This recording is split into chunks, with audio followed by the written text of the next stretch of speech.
Jujutsu Kaisen is one of the most enthralling and interesting series with an abundance of amazing concepts that never seem to let us down. Surprisingly though, this story didn't always begin with the introduction of Yuji Itadori. Instead, we were first introduced to the world of Jujutsu Kaisen through the eyes of someone else. This person would be no one other than the extremely formidable Yuta Akotsu. So in today's video, I'm going to explain in depth the prequel to Jujutsu Kaisen 0. So sit back and enjoy, as this is going to be an absolutely action-packed video. Quickly, just before we get into the video, if you're like me and love watching anime online but always get stuck behind a region lock wall, then be sure to check out Atlas VPN, today's sponsor for this video. Atlas VPN is a tool that encrypts your data and hides your virtual location. You may be wondering how this works exactly. Well, when you connect to a VPN server, your device is given a new IP and DNS address. All of the traffic is then encrypted and routed towards the VPN server. When the traffic arrives at the server, the VPN decrypts the information and allows the traffic to access the desired location, thus giving you access to the media and websites in the location you selected. For example, here in New Zealand, I'm unable to watch Full Metal Alchemist Brotherhood on Crunchyroll due to my location, but once I swap over to Los Angeles in the US, it bypasses my region lock, giving me access to it. Atlas VPN is also supported on any device, and currently they are running a huge 80% off discount on their 3-year deal for just $1.39 per month, with a 30-day money-back guarantee. The deal won't last long, so make sure to check it out by clicking the link that I'll leave in the video's description down below, and I'll also pin it in the comment section for you guys. But anyway, enough of that, let's get back into this absolutely amazing story. So we start off the story by meeting a 16-year-old boy named Yuta Akotsu, who's sitting in an execution chamber with Gojo. We find out that the higher-ups were arguing about Yuta because of the fears of his mysterious curse. But apparently Gojo manages to convince them to let Yuta live through his protection and enrolls him at Jujutsu High. From here, we move into a flashback in which some guys are bullying Yuta. Yuta thinks to himself, "You can't," and stop it, but as the bullies get closer, he shouts, "Stay away, Rika," and we suddenly see the hand of a curse come out of nowhere and go to grab one of the bullies by his neck. Through a report, it is revealed that the 4 students suffered irreversible injuries in response to their bullying behavior. We then see Yuta sitting against the wall, terrified and traumatized, saying, "I'm sorry," multiple times, like it was all his fault. With the locker creaking open, we see a pool of blood leaking out and all of the bodies are crammed inside. After this happens, we find Gojo has enrolled Yuta in the Jujutsu Tech. We see Panda, Inumaki, and Maki talking to each other about the new transfer student and how Yuta has crammed his 4 classmates into a locker. They say if this kid gets too cocky, that they're going to rough him up a bit. From here, we skip back to the execution chamber where Gojo and Yuta are talking. Gojo picks up a warped knife and asks Yuta what this is. Yuta replies saying that he tried to kill himself, but Rika wouldn't let him. Gojo tells Yuta that he's kind of a gloomy one, and that today is his first day at Jujutsu Tech, to which Yuta replies by saying that he is not going because he does not want to hurt anyone anymore. But Gojo replies telling him that if he lives this way, he will be lonely. The curse that attached itself to him has the ability to help people, but it all depends on Yuta and whether or not he can control its power. He tells Yuta to learn and control this power, and once he reaches that point, he then can decide whether or not he wants to throw it all away. From here, we arrive at the classroom where Gojo and the other first graders are. Gojo tells them that their new classmate is starting today, to which the first graders reply that they've heard he's quite the punk. Gojo then tells Yuta to enter. As soon as Yuta enters the room, the first graders are shocked as they sense the malevolent curse within him. Yuta starts to introduce himself to the students, but Maki almost instantly pins Yuta to the wall with her spear. Yuta nervously wonders aloud if this is a test. Maki then cuts him off and explains to him that this is a place to learn about curses and not a place for the ones who are cursed. Gojo then intervenes in the conversation and tells Yuta about curses and explains what Jujutsu High exactly does. While the other students wonder why Gojo hasn't told Yuta this before, he nonchalantly says, "Oh, I'd step away if I were you guys." Suddenly from behind, Rika's hand reaches out and grabs the weapon that Maki was pointing at Yuta. Rika screams and moves her hand towards the first graders. All the while, Yuta is telling Rika to wait. Suddenly we see a younger Yuta and a young girl wishing him happy birthday while handing him a present. Yuta replies by saying, "Can I open it?" To which she replies sure. He then opens the present and finds a ring in it. He questions the girl as to why she'd gift him a ring. She replies saying it's an engagement ring. Then Yuta replies confused, saying engagement? The girl tells Yuta that it means that it's a promise and when they grow up, they will get married. Still in the flashback, we switch to a scene in which a van with blood on its wheels is coming to a stop in front of Yuta. We then see the girl's body with her head crushed and a line of blood following the van's path. Stunned, Yuta says, "Rika?" As the sadness sets in, he hears someone calling his name from the ground. As he looks down, he is mortified to find a curse appearing from Rika's body and grabbing at his legs, preaching at him that when they grow up, they'll get married. Back in the present, it seems Yuta has managed to get Rika to back off, and Gojo tells the first graders about Yuta's backstory and how he got cursed with Rika. He then introduces Yuta to the first graders and the first graders to Yuta. We officially for the first time meet Maki Zenin, who specializes in using curse tools to exercise curses, Toge Inumaki, who is a cursed speech user and his vocabulary is only limited to rice ball ingredients, and lastly but not least, Panda, who just introduces himself as Panda. Then Gojo says that including Yuta, it makes 4 first years, and that their afternoon practical Jujutsu class is going to be conducted in pairs. So he pairs Inumaki and Panda, and Maki and Yuta together. Yuta says to Maki that he's looking forward to working with her, to which Maki replies by saying, "You were bullied at school, weren't you?" and that Shed had picked on him as well. She wonders if it is because of his curse and the fact that he acts good but it feels all fake. Then Panda interrupts him and tells Maki to stop putting pressure on Yuta and tells Yuta that Maki can be harsh at times, to which Yuta replies that she is not wrong.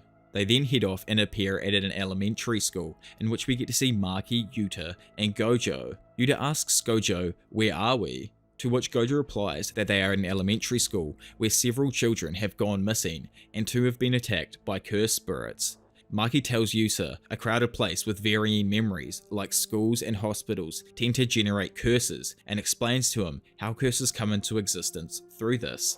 Gojo then puts up a curtain and tells them to exorcise the curse, rescue the children, and retrieve their dead bodies if there are any. He tells Yuta while leaving the curtain, "Don't go dying on us." Upon hearing that, Yuta starts panicking. Then Maki tells Yuta to pay attention and stay focused. We then see 3 curses ahead of them, heading in their direction. Upon seeing them, Yuta panics even more. Maki tells him to be quiet as this will be his first lesson, and finishes off the curses in one blow. She says if the curses gang up, it means that they are weak, and the same goes for humans too. After this, they head towards the school building. As they get inside the school, a nervous Yuta is panicking because of the curses, and Maki thinks to herself that despite the curses aren't attacking, and questions to herself, is it because of Yuta? She then asks Yuta what grade level he is, to which Yuta reacts with confusion, as he doesn't know what Maki is talking about. Maki explains to him that Jujutsu sorcerers are ranked on the basis of grades, to which Yuta replies that he doesn't know because he just got into Jujutsu High. Maki tells him to show her his ID card, and as he brings it out, she snatches it out of his hand. Before looking, she guesses Yuta has little to no experience, so he should be a grade 4. But then she looks at his ID card and is absolutely shocked after seeing that Yuta is a special grade sorcerer. She starts to think about this crazy revelation to herself and that this had to be some kind of joke. Just then, Yuta interrupts her by saying, "Zenin, behind you." Behind them is a massive powerful curse that attacks them and throws them up into the sky. As Maki goes to attack the curse, she has her spear knocked out of her hand and both her and Yuta fall into the mouth of the curse, rendering them caught. Inside the curse, we find Yuta, who is unconscious after the fall. Upon waking up, he sees Maki, angered, saying that she dropped her cursed weapon and to let her out. Confused, Yuta asks her where they are, to which Maki replies that they are inside the stomach of the cursed spirit, and upon hearing this, Yuta begins to start panicking. Maki then asks Yuta where that so-called curse of his is, in which Yuta replies by saying that he never knows when she'll come out. He screams asking Maki what they are going to do now, to which Maki replies that once the curtain deactivates, they can expect help. All of a sudden, they hear someone saying help. When they look to where the voice came from, they see 2 kids, one lying unconscious and the other one saying to them, "Please help, he's gonna die." Upon seeing them, Yuta thinks that these are the kids that Gojo talked about. Maki says that this isn't good and tells Yuta to take a closer look. The kids are cursed and it's only a matter of time before they die. Yuta starts to wonder what they're going to do now, in which Maki replies that they are going to do nothing as they are just going to simply wait. Then she starts to sway and says to Yuta that not everyone has a resistance to curses like he has. She then falls to the ground unconscious. Upon seeing her collapse, Yuta walks to her and is shocked to see a wound on her leg. Confused, he wonders aloud what this wound is and if it is cursed. The kids start to freak out, asking Yuta if she is going to die and to please help them. Yuta replies saying, "But I can't." But just then, somehow, Maki gains a bit of consciousness and grabs Yuta's collar. She says to him, "Then why did you even enroll at Jujutsu High? To do what? What does he even want? And what does he expect?" In which Yuta replies that he simply didn't want to hurt anyone anymore, and says that he wanted to run away and disappear, but Gojo said that he would be lonely, and he couldn't seem to disagree. He then says that he wants to be with people, and he wants to be relied upon, and says that he wants to believe that it's okay to keep living. After hearing this, Maki tells him, then start exercising, and do it over and over again, for his own feelings and for everyone else's respect. She says if he does this, then he will be fine in due time, and tells him that that's what Jujutsu High is all about. She then falls unconscious once again.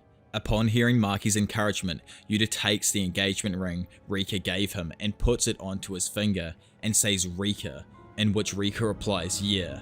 He then asks Rika to lend him her power. Suddenly, we see a spurt of blood shoot out from the curse's mouth and a massive and powerful curse tear out through the curse's face. Rika tears the curse apart from the inside. Then the curse asks Rika, "Who are you?" To which Rika replies, telling the curse to shut up, and starts to brutally punch the living hell out of it. As Rika beats down on the curse, we find Gojo leaning up against the car. He says freaky, so this is the true identity of the special grade vengeful curse, Rika Orimoto, and then sarcastically jokes that women sure are scary. While this is happening, Yuta runs out of the building below the curses, carrying Maki and the boys. He thinks to himself that he has to take everyone to Gojo while Rika is distracting the cursed spirit. As he gets closer to the exit of the school, he starts to tremble because it is too much weight for him to carry, saying stuff like, "Not yet," and "Don't fool." Then he hears a human like Rika saying, "Haven't you decided that now's a good time for a change?" She then tells Yuta that he can do it, and upon hearing that, Yuta says, "Yes, I can do it." Yuta finally makes it to the gate and collapses, and there we find Gojo standing saying, "Welcome back, you did it."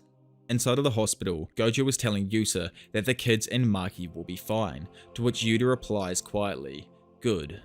Gojo says to him that he doesn't look too relieved, and Yuta says that for the first time in his life he has summoned Rika, and he remembers something. He says that in a flashback of him and Rika when they were kids, he remembers Rika saying that it's a promise that when you and I grow up, we will get married. To which Yuta replied, "Sure," and says that that means we will be together forever and ever. Yuta explains that maybe Rika isn't the one who is cursing him, instead he's the one who's cursed Rika. Gojo says to Yuta that he has always believed that love manifests the most distorted curses, in which a determined Yuta says to Gojo that he is going to unravel the secret of Rika's curse at Jujutsu High. A while later, we find Gojo discussing Yuta and Rika with the higher-ups. The higher-ups say to Gojo that Rika has been summoned and that they left Yuta with Gojo to prevent this kind of situation. They then ask Gojo to explain himself without making any excuses, to which Gojo replies that he honestly wasn't planning on making any excuses at all. Upon hearing this, the higher-ups get angry and say to Gojo that he needs to stop his nonsense, and that if Rika had continued her rampage, the whole town would have been destroyed. But Gojo replies that if that happens, he would have put his life on the line to stop it. He says that the one thing they know for sure is that they know little or know nothing about Rika.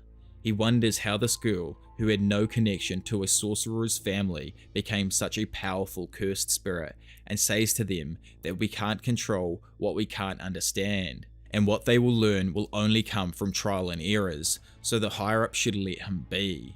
A higher up tells Gojo to not forget Yuta's secret execution has only been postponed, to which Gojo replies with a cold glare, stating if that's the case, when the time comes, then he will be on Yuta's side. After Gojo's meeting, we see him and all the first graders. As Maki and Yuta begin their training, it goes into a flashback where Gojo is telling Yuta that it's nearly impossible to exercise a curse like Rika, but unraveling it is a different case. He tells Yuta that to unravel it, one had to analyze the millions of knots of cursed energy and untie them one by one. He explains that only Yuta can do it because he is the one who is cursed. Yuta asks how he will do it, and Gojo hands Yuta a katana. He tells him that a curse is most stable when possessing an item, and that his connections with Rika come from the engagement ring, so we should think of it as a pipe that's already there, and he needs to invoke Rika's curse. He tells Yuta to channel the energy into the katana and use it, then repeat it until he masters it. Back in training, Yuta and Maki are fighting, but Yuta ends up losing to her. Then Gojo tells everyone to gather up and tells Inumaki that a curse has been assigned to him because he is the most suitable person for it. Yuta then asks what Gojo means by assigned, in which Panda explains to Yuta that Inumaki is the only second grade first year student, and because of that, he also gets solo missions. Gojo tells Yuta to go with Inumaki and support him. Confused, Yuta asks Gojo what does he mean by support, to which Gojo replies that by support he means to watch and learn from Inumaki whatever he can, because every sorcerer is unique and unraveling curses requires understanding and curses first. Once they arrive at the mission location, we get to see Inumaki, Yuta and one of the assistant managers, Kiyotaka Ijichi. Yuta remembers Gojo saying that this is a low-level mission, so we won't be there with them. Kiyotaka explains to them what they need to know about the building, which is a shopping mall, and about their mission. Quickly before they shoot inside, we see Inumaki buy throat medicine from a shop, which Yuta thinks is pretty odd. As they enter the mall, Ijichi puts up the curtain. Inside the building, Inumaki and Yuta are talking about the mission. As they are talking, a cursed spirit comes from behind of Yuta and the curse starts to swarm. After seeing this swarm of curses, Yuta thinks back to what Maki told him, that weak curses form groups. He thinks that there are still too many though. Just then, Inumaki takes off his mask and yells, "Explode." All of the curses swarmed there suddenly explode, but after using his curse technique, Yuta notices that Inumaki's voice becomes extremely hoarse and realizes that that's why he needs the throat medicine. Mysteriously, we see someone who we haven't seen before, watching and grinning at the two while they walk through the mall. After this mysterious man, we get back to Inumaki and Yuta, where they talk to each other about the curtain that is still there, and that they can't get out of the building. Behind them, a curse suddenly appears. The curse starts to attack them, and while protecting Yuta from the curse's attack, Inumaki hurts his finger. Inumaki then uses his curse technique, Get Twisted, which twists the curse's arm. After using his curse technique, Inumaki falls, coughing, because he's used up too much of his curse technique, which has taken a toll on his throat. Just before the curse spirit attacks Inumaki, Yuta grabs him and drags Inumaki away from the curse's attack. As they run away from the curse, Inumaki's throat medicine drops onto the ground. While hiding from the curse, Yuta says that this isn't the curse that they were told about, and it isn't a low-level curse. Then Yuta sees Inumaki's broken finger and asks him if he is okay, in which Inumaki replies that he is okay, but Yuta asks him if he is sure and apologizes to him because he got injured because of him. Yuta peeks out at the curses and realizes that the curse isn't chasing after them, but they still can't get out of the building till they exorcise it. As he was contemplating what to do, Inumaki starts to move out of their hiding spot on his own. After realizing Inumaki has left, Yuta goes to follow him, but Inumaki stops him. Confused, Yuta asks what Inumaki is doing and if he is going alone. Inumaki replies, informing him that he is. And upon hearing this, Yuta thanks him for caring about him, but he tells them that they are going to do this together. Standing there, Yuta faces the cursed spirit, and after the cursed spirit sees Yuta, he also notices Rika, and it becomes extremely angered. The cursed spirit furiously starts to attack Yuta, to which Yuta seems confused and wonders why the cursed spirit is enraged. While fighting, Yuta thinks to himself about Inumaki and how he's kind because he uses rice ingredients to speak in case he hurts people, and how he saved him today. Yuta attacks the curse with his katana, but only manages to cut the curse's hand. He thinks that his attack was too shallow and the curse's skin is too tough. While stuck in his thoughts, the cursed spirit attacks Yuta, which results in him suffering a wound to the head that begins to seep blood. He then slides behind the cursed spirit and grabs Inumaki's throat medicine off the floor, tossing it to Inumaki in the process, which was his objective from the beginning. After Inumaki swiftly drinks up all of the cough medicine, he screams, "Get crushed," to the cursed spirit, and as the curse hears these words, it gets absolutely crushed, vanishing almost instantly afterwards.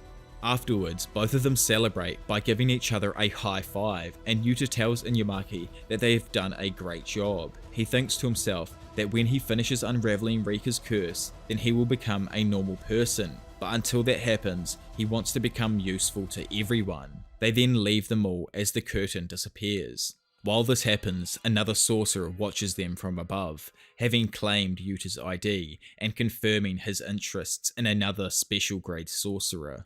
After returning to school, Yuta learns that Inumaki was born with his family's sigil, meaning that he's never been able to speak normally, and has accidentally cursed people in the past. Panda says that he's very misunderstood and asks Yuta to be nice to him. Maki interrupts their conversation to continue training, and he asks her how to channel his cursed energy into his blade better. However, Maki reveals that she can't help him with anything regarding cursed energy, which has confused Yuta. At the same time, Ajichi meets with Gojo to apologize for allowing someone else to cast another curtain on top of his barrier, and explains that this is what trapped the students inside with an unidentified semi-grade 1 curse that wasn't a part of the original mission. Gojo doesn't blame Ajichi because their enemy is strong, and he tells him that he is one of the 4 special grade sorcerers and the very worst of all curse users, Suguru Geto. Later on, a woman named Sato believes her daughter is cursed. She brings her to what she believes to be a Buddhist temple, where Suguru Geto is actually cursing people though. He's quite rude to them, calling the woman by her nickname instead. The daughter suggests that they leave, but Sato insists. Suguru is able to accurately guess all of the daughter's symptoms because he can see the curse hanging on her. The woman asks how he knows, and he instantly takes the curse and absorbs it. As they leave, Suguru is more polite, as they regard him as the Buddha himself. Afterwards, Geto says that that's fitting coming from non-sorcerer monkeys. One of Geto's associates comes to inform him that all of the commanders in his group of curse users have arrived. Excited to see everyone together for the first time in a while, they both start taking pictures before they're interrupted by another cursed human. However, this man hasn't donated to the temple in 6 months, and he's a money collecting monkey as opposed to the curse collecting one. Without any money, he's of no use to Geto and is allowed to die right in front of them. Disgusted, Suguru's assistant Minami Suda expresses her distaste for being the same race as the monkeys. Immediately after, Suguru enters the meeting room to announce that it's time to bring about the Age of Sorcerers. The first step to enacting their plan is to destroy the cornerstone of the Jujutsu world, Jujutsu High. At the same time, the first years of Tokyo Jujutsu High walk outside. Yuta suddenly stops and looks off to the distance. When Panda asks what's wrong, Yuta replies that he has a bad feeling. Looking down on the students from a high floor on another building, Jujutsu High's principal, Masamichi Yaga, and Satoru Gojo discuss Suguru's involvement in Inumaki's and Yuta's last mission. Yaga suggests that maybe Satoru is paranoid about Geto, but Gojo insists that he would never mistake Suguru's residuals. With almost perfect timing, Suguru arrives at the front gate to the school. Yaga notices immediately and orders all sorcerers semi-grade 1 and above to intercept him. Suguru rides a large bird-like curse into the scene right in front of Yuta and his peers. He is accompanied by Laru, Mimiko, and Nanako, who rode inside of the bird's large mouth. Maki, Inumaki, and Panda threaten to have Yuta kick them all off the property, scaring Yuta. Suguru greets Yuta, blitzing right past his 3 peers before they even knew what happened. He tells Yuta today's society is wrong because sorcerers are forced to protect the weak, so his plan is to eradicate all non-sorcerers. This shocks all the students, but Satoru and Yaga arrive with several other sorcerers. Suguru commends Gojo on his 3 talented first years, but then takes the time to insult Maki as the failure of the Zenin family, which annoys Yuta, who refuses to continue acting friendly with someone who would insult his friends. Gojo confronts Geto more closely, getting in front of Yuta as protection. He demands to know why Suguru has returned to the school, and the curse user reveals he intended to declare war. To everyone listening, Geto announces that he will unleash a night parade of 100 demons on both Kyoto and Shinjuku. They will be ordered to massacre all non-sorcerers, challenging the sorcerers to protect them. His declaration is interrupted when Nanako reminds him that they are going to be late for their shopping trip to Takashita Street. But Gojo doesn't intend to let him to leave. But Suguru unleashes a large curse and reveals that his precious students are all within his range. While they're preoccupied with all of that, Suguru leaves on his large bird-like curse with all of his associates. Immediately after, Principal Yaga holds a strategy meeting to discuss how they plan to repel Suguru's terrorist attack. They clearly have more fighting power than Geto, so the question becomes, why would he try this on his own? On December 24th, same day as the movie release funny enough, the day of the terrorist attack, Suguru acknowledges his chances of winning are less than 20%. However, if he can kill Yuta and capture Rika, his chances go up to 99%. His true objective was to isolate Yuta Kotsu. While Yuta waits alone in one of the classrooms, Maki enters and they talk about how all of the students are off fighting besides them. He then asks why Suguru called her a failure, and Maki explains that she is a member of the Zenin family, but she can't see curses. Yuta finally realizes why Maki doesn't like being referred to as a Zenin, and why she can't help him with curse energy. Yuta is impressed by Maki's resolve and tells her that he wants to be just like her, strong and resilient. He suggests helping crush the Zenin family, but Maki wants to do it on her own. Embarrassed, Maki leaves and expresses her frustration with feeling accepted by someone for once. Maki and Yuta both notice when a curtain suddenly engulfs the school, casted by no one other than Suguru Geto. In Shinjuku, Tokyo, hundreds of demons appear, just as promised. Looking down from a building with Geto's assistant, Miguel recognizes Satoru Gojo as his main target. Their objective is to simply buy time. Back at school, Maki is the first to greet Suguru, but he's less than impressed. Meanwhile, Satoru wonders why Geto hasn't shown himself in either city. Ijichi informs Satoru about what's happening with Yuta, and Satoru immediately uses his ability to teleport Inumaki and Panda back to the school.